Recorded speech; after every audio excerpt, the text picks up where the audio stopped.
So today, we're going to walk through a single market cycle for gold, or XAU.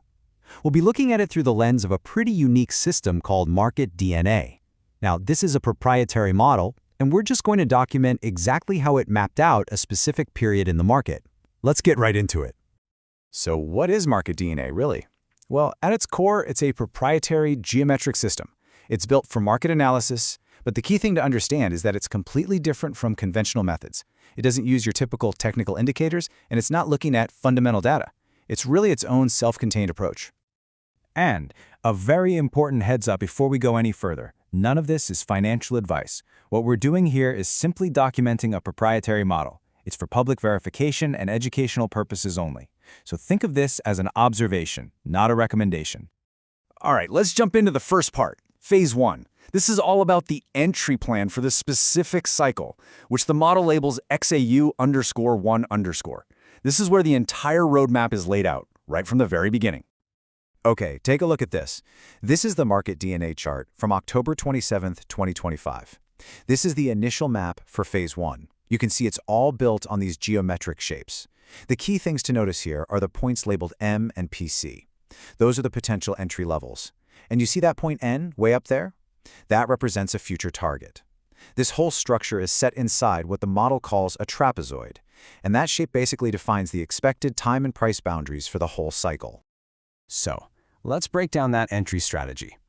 What's interesting is the model doesn't just give one single price. Instead, it defines two potential entry points for this phase. You have the primary entry, M, set at $3,965.30, and then there's a secondary entry, P of C, which is a bit lower at $3,818.34. By doing this, you get a blended or mean entry price of about $3,881.92. Now, let's talk risk management, which is absolutely central to this plan. The model sets a time limit for this whole setup, which it calls the trapezoid time duration. For this cycle, it's 38 days. It also uses some internal parameters like the third triangle domain and a risk coefficient. These are just inputs that help calculate position sizing and keep risk in check. Based on all of this, the plan for this documentation assumes a maximum allowed drawdown of 5%. So how does all that math translate into an actual position? Well, if we're working with a hypothetical $100,000 in capital, the model calculates a total position size of 0.06. This is then split into two identical trades of 0.03 each. And those two trades correspond to the two entry points we just talked about.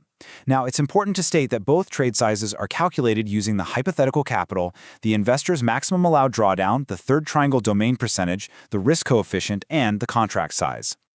With the entry and risk defined, where could this cycle be headed? This slide shows the potential targets and the returns based on the plan. The model points to three key targets, T1, T2, and T3. This creates two different scenarios. Scenario 1 is looking at an exit at the very top of the trapezoid, T3, for about a 10% annualized return. Scenario 2 is a bit more optimistic, aiming for Apex N, or T2, which could yield a potential 20% annualized return. Okay, so that was the entire plan laid out in Phase 1. Now we shift from the plan to what actually happened.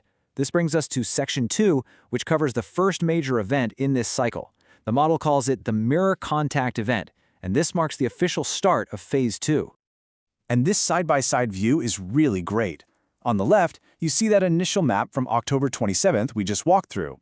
Then on the right, you see the market just a couple of weeks later, on November 10th. You can clearly see how the price has moved up and is now interacting with that geometric structure. Let's zoom in on that November 10th chart to see the key moment. The price action moved right up and made direct contact with this descending line. The model labels this line the delayed mirror. Now, according to the system's rules, this specific touch point is a critical event. It's what triggers the next phase of the cycle. So, to be very precise, this event is the official start of Phase 2. It happened at the exact moment the price hit $4,076 and touched that delayed mirror line. Within the market DNA system, this contact completes this stage of the cycle's progression. And that brings us right up to the present, our final section. Here, we're just going to summarize the current status of the cycle as of this documentation.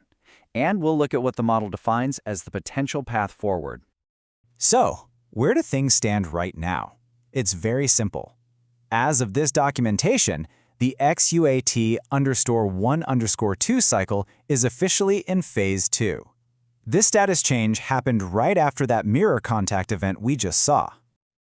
This naturally leads to the big question: what happens next? Now remember, we're not making any predictions here. We are simply reporting on the potential future phases as they are defined by the model's own structure. According to the model's predefined path, Phase 3 would be triggered if the price reaches apex N at $4,166. And after that, Phase 4, which would be the completion of the entire cycle, would occur if the price hits the trapezoid top at $4,316. But to be clear, as of right now, neither of those events has actually happened. And we have to end with these very important disclaimers one more time. Again, this is not financial advice. These analyses are purely for documentation and for the public verification of this model. The system itself prohibits using leverage above 10. It also prohibits investing essential personal funds, and any application of this model would require strict, exact adherence to its risk management instructions. And that brings our documentation of the XAU 1_2 cycle to its current state. We've walked through the initial geometric plan, the intra-strategy, and we've observed the first major event, the transition to Phase 2. This has just been one example of the market DNA system in action. If you'd like to see more documentation or other case studies like this, you can visit the website you see on your screen. Thanks for tuning in.